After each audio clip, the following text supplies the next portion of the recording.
I push and I push. It's very good. I try to push very hard, push very hard, push very hard. I push very hard. I push very hard. And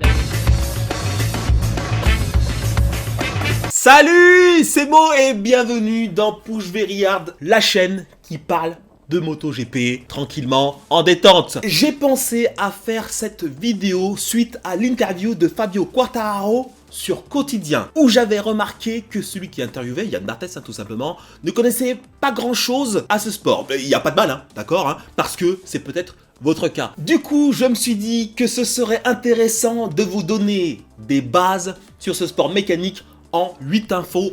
Au moins, grâce à ça, vous ne serez pas perdu devant votre écran. De rien, c'est parti. Déjà, le MotoGP, c'est quoi? C'est un championnat du monde où les meilleurs pilotes moto s'affrontent sur 20 courses réparties sur 4 continents. L'Amérique du Nord, l'Amérique du Sud, l'Europe, l'Asie du Sud-Est et l'Australie. Bah non, pas en Afrique. Celui qui gagne le plus de points durant toute la saison sera champion. Ce championnat est surnommé catégorie reine par rapport aux catégories qui la précèdent. Le championnat Moto 3 où évoluent généralement les plus jeunes et le Moto 2 où justement les pilotes s'orientent vers le MotoGP. Quand est-ce qu'a lieu la compétition? De mars à novembre, la période de l'année où les conditions météo permettent de pratiquer ce sport. Voilà, parce qu'on imagine mal les pilotes moto rouler sur un sol gelé. Voilà, c'est tout simplement ça. Sur quel type de moto conduisent les pilotes? Ce sont des prototypes, c'est-à-dire des motos consacrées uniquement à la compétition et indisponibles à la vente. Ces prototypes sont élaborés par les constructeurs qui eux-mêmes sont aussi responsables de la constitution de leur équipe de pilotes. Qui sont les constructeurs? Il y en a plusieurs. On peut dire qu'il y a plusieurs marques de motos et chacune ont leur spécificité, chacune ont leur réputation. La Yamaha par exemple, la moto, elle est considérée comme étant la plus facile à prendre en main quand on débute en tant que pilote MotoGP. Pour Honda, il se dit que pour la maîtriser, il faut savoir être très agressif au pilotage. La moto de Suzuki, elle, est vue comme étant polyvalente et adaptable à tous les circuits. Ducati, marque italienne, rouge sang, la Ferrari de la compétition, est réputée être très rapide en ligne droite et donc excelle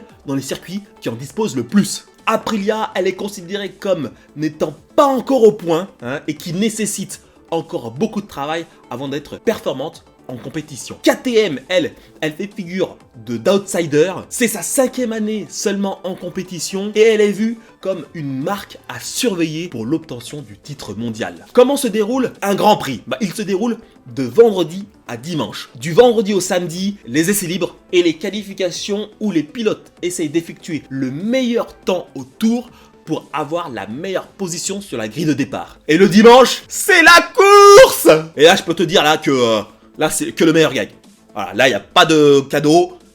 Le plus rapide gagne. 6, la légende. Des fois, vous allez entendre des journalistes vénérer un pilote du nom de Giacomo Agostini, 78 ans. Ago pour les intimes.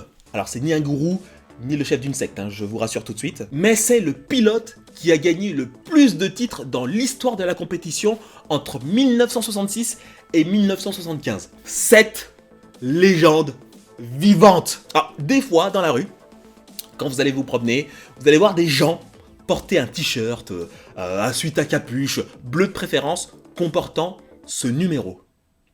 C'est celui du pilote qui est encore plus vénéré qu'Ago. Si, faut le dire, encore plus. Valentino Rossi.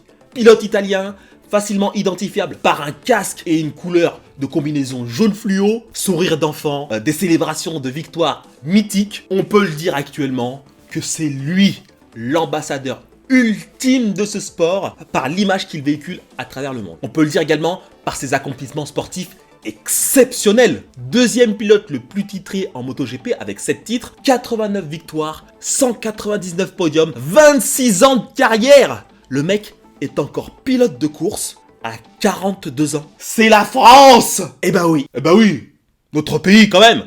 Oh, allons enfants! 2 pilotes représentent la France en MotoGP. Johann Zarco, 30 ans, qui évolue chez Ducati, 2 fois champion du monde Moto 2, et Fabio Quartararo, 21 ans, chez Yamaha, 3 victoires en MotoGP en 2020. C'est ce dernier pilote-là que l'on considère le plus apte à devenir champion du monde et on lui souhaite. On le souhaite aussi à Johann Zarco. Hein. Voilà, c'est ce que vous devez savoir en fait dans les grandes lignes avant de vous lancer dans le suivi de cette compétition sans être largué. Prenez soin de vous, prenez soin des vôtres également et à très bientôt, c'était Mo.